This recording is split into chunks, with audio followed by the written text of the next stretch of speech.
Good evening, ladies and gentlemen. My name is Dr. Dianna Gabbert, and you are standing near to my family's burial place. Our family stone is one of the oldest in this cemetery.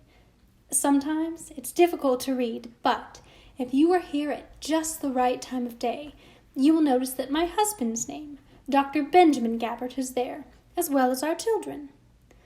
I was born in Overton County, Tennessee, and one of our neighbors just happened to be Benjamin Gabbert and his family. We knew early on that we wanted to be married, so when I was 15, we were. Before long, our daughter, Melvina Jane, was born in July 1829.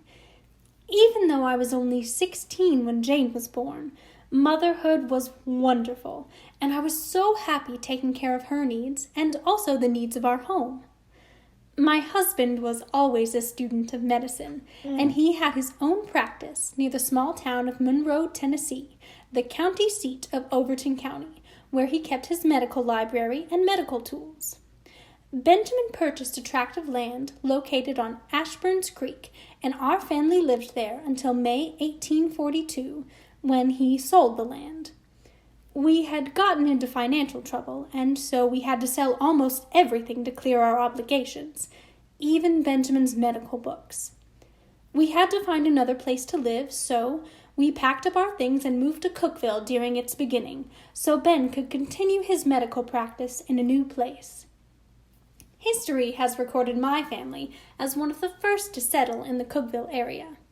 You know, back then, Cookeville was spelled without an E. As you probably already know, the town was named after Major Richard Fielding Cook, a former soldier and surveyor. Even though Major Cook spelled his name with an E, the spelling of Cookeville with an E didn't occur until 1896. There were several families living in Cookeville at the time, but my Benjamin was the first practicing physician in town. Benjamin, as I told you, had to sell his medical library, and that made it really difficult for him. All doctors need to refer to their medical books from time to time in order to be a better doctor. Even without his books, Benjamin was a talented physician. He loved the fact that he was able to help the sick, and it seemed there was someone needing a doctor every day. He had a gift of making people laugh at situations. He was always making our children laugh at themselves. Oh, our children brought us so much joy. Well, I've already told you about the birth of Jane, and we went on to have 5 other children. William, our oldest, became a doctor too and moved to another state. But our other 4 children, Joel, Mary, Leah, and Benjamin, lived here in Cookeville. We lived on Washington Avenue between the jail and the church. The neighborhood was filled with children, and we spent many hours a week in the work of the good Lord. The church was called the Christian Church during those days, but it later became known as the Church of Christ. One of the hardest times in my life was when my beloved Benjamin died on October 12, 1855. I still had young children to bring up, and I had to make a living for us, so by helping the sick, I was able to pay the bills. Sometimes I was paid with chickens and vegetables, which was good because my family was able to eat. Benjamin's death was difficult enough, but soon there were rumblings and rumors of war, the Civil War. The young men were excited to join the Southern cause, and most of them didn't know what war meant. Nevertheless, they were willing to die for the Confederacy. Everyone knew the war could be in our town at any given time. Southern mothers were even asked by the Confederate government to send blankets to soldiers who were in desperate need of so many things. Newspapers were printing articles begging for old blankets to help the sick and wounded. It was a terrible time for everyone. It made it even worse because some neighbors were loyal to the Southern cause and others loyal to the Northern cause. Sadness entered my life again during the war when my brother, Captain Richard M. Coffey, was taken prisoner of war and held at Johnson's Island, Ohio, 6 months after entering the service.